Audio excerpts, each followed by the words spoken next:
शं वरुणः शन्नो भवत्वर्यमा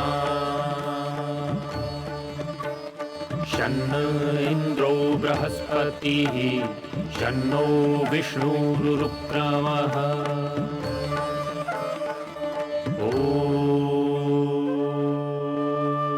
शान्ति शान्ति शान्तिः।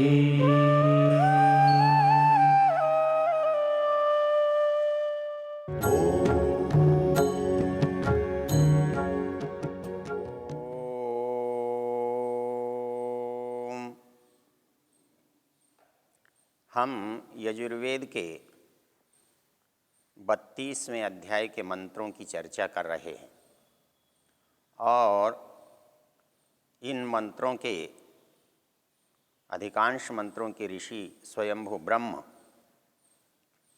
और देवता परमात्मा है। इस प्रसंग में हम जिस मंत्र की चर्चा आज कर रहे हैं मंत्र है स नो बंधुर्जनिता स विधाता धामानि वेद भुवनानि विश्वा यत्र देवा अमृतमाशन आनशानास्तृतीये धामन्नध्यैरयन्त। ये मंत्र हमारे लिए बहुत परिचित है और प्रतिदिन यज्ञ करते समय स्तुति प्रार्थना उपासना के मंत्रों में इसका हम पाठ करते हैं। इस प्रकरण में इस मंत्र का उल्लेख एक विशेष महत्व रखता है। ये तो हमने निश्चित रूप से देखा है कि परमेश्वर की उपासना पढ़ा लिखा भी करता है, अनपढ़ भी करता है, समझदार भी करता है, नासमझ भी करता है। इस मत संप्रदाय का व्यक्ति भी करता है और उस मत संप्रदाय का भी करता है। और इसलिए सबके विचार भिन्न होने के कारण, सबकी मान्यता और सिद्धांत भिन्न होने के कारण सबकी उपासना पद्धति भी भिन्न भिन्न है। हम देखते हैं कि जब कोई व्यक्ति इसको उपासना करने की प्रकरण में अपने व्यवहार को देख करता है तो हम अनुभव करते हैं, हम देखते हैं कोई व्यक्ति कैसे ईश्वर की उपासना करता है। जो अद्वैत वेदांत को स्वीकार करते हैं वो ये समझते हैं कि जो एक सिद्धांत है कि केवल ब्रह्म है उसी को स्वीकार कर लो और अपने मन में उसी की धारणा बना लो और वो एक शब्द, एक वाक्य का बार बार पाठ करते हैं, जप करते हैं, मनन चिंतन करते हैं। अहम ब्रह्मास्मि, मैं ब्रह्म हूँ, ब्रह्म मैं हूँ। ये सोचने से ब्रह्म होगा या नहीं होगा एक भिन्न बात है, लेकिन मेरा जो सोच है, मेरा जो विचार है, उसमें ब्रह्मपना अवश्य आएगा। जब मैं ये अनुभव करता हूँ कि वह मैं हूँ तो मैं अपने व्यवहार को उस जैसा करने लगता हूँ। जब व्यक्ति किसी का अभिनय करता है तो श्रेष्ठ अभिनय में वो ये भूल जाता है कि मैं वो नहीं हूँ जिसका मैं अभिनय कर रहा हूँ, और वास्तविकता का अनुभव कराना ही अभिनय की श्रेष्ठता है। इसलिए यदि ये हम सोचें कि इन पर ये प्रभाव हो रहा है तो ये उचित है, अनुचित है, सही है, गलत है, लेकिन जिसने भी इसको व्यवहार में लिया, इसका जप किया, उसको लगा कि उसने ठीक किया। वो इसकी जगह दूसरा शब्द बोल सकता है, शिवो अहम, मैं शिव हूँ, और वो इसी का जप कर सकता है। और वो ये कल्पना कर सकता है, ये विचार बना सकता है कि मैं शिव हूँ, और उसके परिणाम स्वरूप वो अपने अंदर शिवत्व का अनुभव करता है, और इस शिवत्व के अनुभव से मुझे लगता है कि मैं वास्तविक उपासना को प्राप्त हुआ। इसके अतिरिक्त जो लोग करते हैं वो बाह्य रूप से करते हैं, बाह्य रूप से सेवा की जाती है, आदर किया जाता है। तो सेवा और आदर में जो काम हम किसी के प्रति करते हैं, अपने बड़े के प्रति, गुरु के प्रति, तो साधु के प्रति, तो वैसा ही व्यवहार हम जिसको ईश्वर मानते हैं उसके प्रति करते हैं।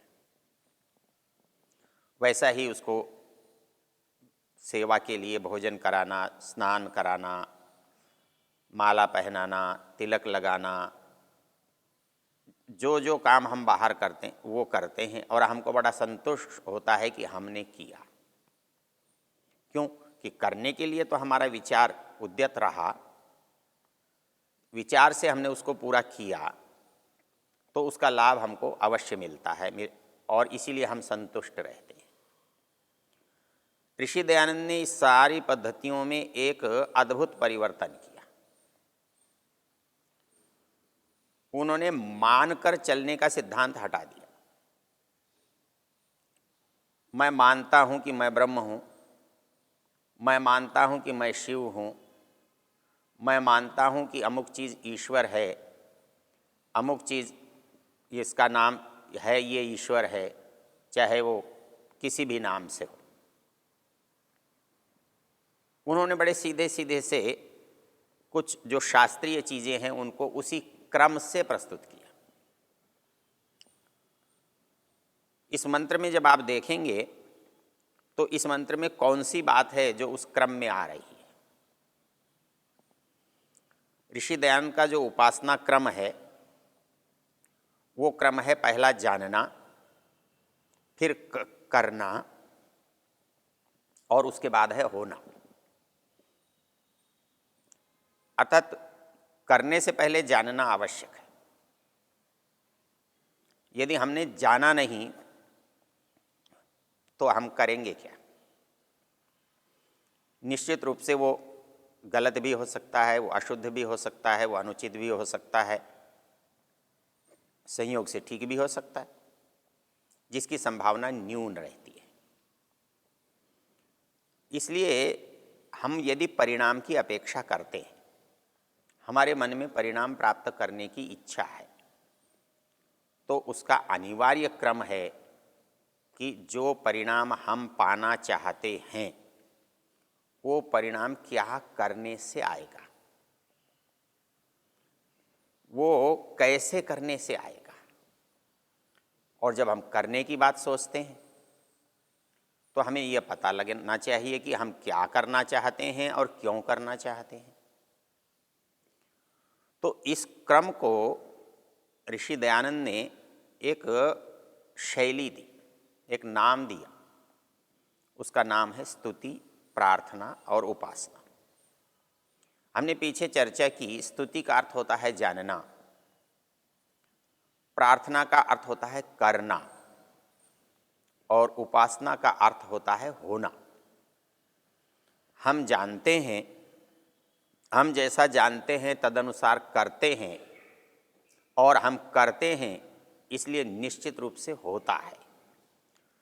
तो ठीक हो जाए उसके लिए ठीक करना, और ठीक करने के लिए ठीक जानना एक अनिवार्य शर्त है। इसलिए ईश्वर के बारे में जो कल्पना से हम काम करते थे उसको लगता तो ये था कि हमें इससे लाभ हो रहा है, लेकिन हम उसे प्रमाणित नहीं कर सकते। ये काम कब होता है? जब भय होता है, मनुष्य को लोभ होता है, तो उस भय और लोभ की परिस्थिति में जो भी साधन, जो भी उपाय हमें कोई बता देता है हम किसी से सुन लेते हैं तो हम उस पर क्रिया करने लगते हैं, ये बिना सोचे कि ऐसा करने से ऐसा होगा या नहीं होगा। तो इस नहीं सोचने के परिणाम स्वरूप कोई कुछ भी करता है और कुछ भी पाना चाहता है। उसके लिए हम ये समझते हैं कि ऐसा ठीक है, लेकिन ऋषि दयानंद कहते हैं नहीं, ऐसा ठीक नहीं है। क्योंकि औरों की जगह जो ईश्वर की चीज़ है वो मानी हुई चीज़ है, इसलिए करना भी मानने के तरीके से होता है। लेकिन ऋषि दयानंद की दृष्टि में ईश्वर होने की चीज़ है, और होने की चीज़ है तो उसके लिए उचित करने की आवश्यकता है, और उचित करने की आवश्यकता है तो उचित उसका ज्ञान होना चाहिए। इसलिए उपासना के क्रम में हमें उसके समझने की जो योग्यता है उसका प्रारंभ होता है यम नियमों से। संसार में जितनी भी मान्य पद्धतियां हैं, ईश्वर की उपासना करने वाली पद्धतियां हैं, उनमें यम नियमों का स्थान लगभग नहीं है। कुछ जगह तो विरोध है। यम नियमों को हम जानते हैं कि यमों का संबंध सामाजिक व्यवहार से होता है और नियमों का संबंध व्यक्तिगत और आंतरिक व्यवहार से होता है। जब हम यम की बात करते हैं, अहिंसा, सत्य, अस्तेय, ब्रह्मचर्य, अपरिग्रह, इन सब का संबंध समाज से है, दूसरे व्यक्ति से है। अर्थात दूसरे के साथ हम क्या करें जिससे उसके साथ भी अच्छा हो और हमारे साथ भी अच्छा हो। अच्छाई और बुराई की केवल एक कसौटी है। बुराई में व्यक्ति समझता है इससे मुझे लाभ है, ये मेरे लिए अच्छा है। लेकिन अच्छाई की कसौटी ये होती है कि उससे मुझे भी लाभ होता है और उससे दूसरे को भी लाभ होता है, उससे सामने वाले को भी सुख होता है और मुझे भी सुख होता है। मेरे खर्च करने पर मुझे भी सुख होता है और दूसरे को भी सुख होता है, और गलत में मेरे खोने पर मुझे भी दुख होता है और उसके सुख की अनिवार्यता नहीं है। वो सदा लाभ में ही रहे ये जरूरी नहीं है। इसलिए हम अपने को ठीक रखें, इसके लिए दूसरों से हमारा जो व्यवहार है ये ठीक होना चाहिए। इसकी कसौटी क्या है? तो उसके लिए यम हमारे लिए कसौटी है। अहिंसा, सत्य, अस्तेय, ब्रह्मचर्य, अपरिग्रह।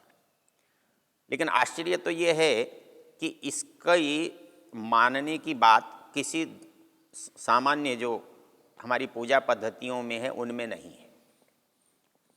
चोर भी पूजा करता है, कसाई भी कलमा पढ़ता है, डाकू भी भैरव जी की उपासना करता है। सबके देवी देवता हैं, चोर के भी हैं, जेब कतरे के भी हैं, हिंसा करने वाले के भी हैं। तो ईश्वर सबके ही काम आ रहा है और सब उस ईश्वर से ही काम ले रहे हैं। आश्चर्य तो ये रहता है कि जो हिंसा कर रहा है वो भी अपने को धार्मिक कह रहा है। हम अपने संप्रदायों में जितनी बलि है वो हिंदू देता है, ईसाई देता है, या मुसलमान देता है, या कोई और देता है, ये सब हिंसा है। लेकिन इस हिंसा को भी हम धर्म मानकर उपासना का भाग मानते हैं।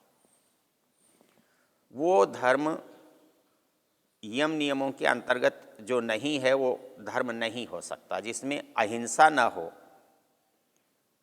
जिसमें दया न हो, जिसमें दूसरे के अपहरण न करने की भावना न हो, वो इस उपासना पद्धति का अंग नहीं हो सकता। इसलिए ऋषि दयानंद ने उपासना पद्धति को जब बनाया तो उसकी दो प्रारंभिक जो सीढ़ियां हैं, यम और नियम, वो सबके लिए समान रूप से हैं। और वो उसके लिए किसी मंदिर में नहीं बैठना पड़ता, उसके लिए आंख बंद करके किसी निर्जन स्थान पर नहीं बैठना पड़ता। वो 24 घंटे जो हमारा जीवन है जो जीवन का व्यापार है, व्यवहार है, आचरण है, वो उसका विषय है। और उसका विषय होने पर भी वो उपासना का विषय है। ये सबसे विचित्र बात है। बाकी सब जगह उपासना का संबंध दैनिक व्यवहार से नहीं है। हम दुकान पर क्या करते हैं, दोस्त के साथ क्या करते हैं, घर में क्या करते हैं, इसका संबंध बाकी स्थानों पर उपासना से नहीं है। लेकिन ऋषि दयानंद की उपासना पद्धति या वैदिक धर्म की उपासना पद्धति में वो अनिवार्य है। एक बार विनोबा भावे अच्छे संत थे और सभी बड़े लोग चाहते हैं कि उनके घर में संतों का आना जाना रहे, गुरु लोगों का आना जाना बना रहे। इससे उनकी धार्मिकता पुष्ट होती है, उनकी सेवा करके उनको लाभ होता है, समाज में उनकी प्रतिष्ठा बढ़ती है। तो एक दिन बिड़ला जी विनोबा भावे से बोले, बाबा जी बाकी सब लोग मेरे घर आए, लेकिन आज तक आप कभी भी मेरे घर नहीं आए। आप मेरे स्थान पर, मेरे निवास पर पधारो, मैं आपकी सेवा करना चाहता हूँ, आपका सत्कार करना चाहता हूँ, आपके आने से मुझे प्रसन्नता होगी। उन्होंने कहा, बिड़ला जब तक तो ये चर्बी मिलाने का काम करेगा ना, तब तक मैं तेरे यहाँ नहीं आऊँगा। तो वो कहने लगे, बाबा जी धर्म को धंधे से क्यों मिलाते हो? धर्म अलग चीज़ है, धंधा अलग चीज़ है। दुकान पर बैठकर हम किसके साथ क्या करते हैं उसका धर्म से कोई संबंध नहीं है। लेकिन जब तिलक लगाकर, दुपट्टा ओढ़कर, रामनामी ओढ़कर जब मंदिर में जाते हैं तब हम धार्मिक होते हैं।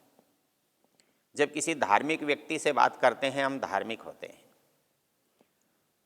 किसी धार्मिक समुदाय में बात करते हैं तो हम धर्म की बात करते हैं, उसमें हमें कोई संदेह नहीं है। लेकिन आप ये कहें कि हम दुकान में भी धर्म की बात करें, तो बोले इससे तो हम व्यापार नहीं कर सकेंगे। लेकिन ऋषि दयानंद की उपासना पद्धति क्या कहती है कि यम नियमों के पालन के बिना उपासना का स्वरूप बनता ही नहीं है। जब तक आपका दूसरे के साथ व्यवहार और आपका अपने आप के साथ व्यवहार, ये दोनों नहीं सुधरते हैं, तब तक उपासना की बात बनती नहीं, उपासना का रास्ता चला नहीं जा सकता। इसीलिए इस मंत्र में जो बात कही है वो है स नो बंधुर जनिता स विधाता। तो उस स्तुति, प्रार्थना और उपासना का क्रम ऋषि दयानंद ने दिया कि यम नियम पालन करो और स्तुति, प्रार्थना, उपासना से आगे बढ़ो। तो यह इस मंत्र का एक विशेष भाव इस उपासना के क्रम में है।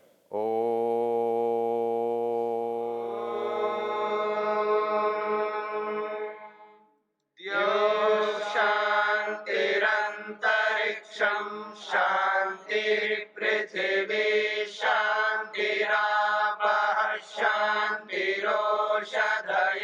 शांतिः वनस्पतयः शांतिर्विश्वे देवाः शांतिर्ब्रह्म शांति सर्वं शांति शांतिरेव शांति क्षमा शांतिरेधि।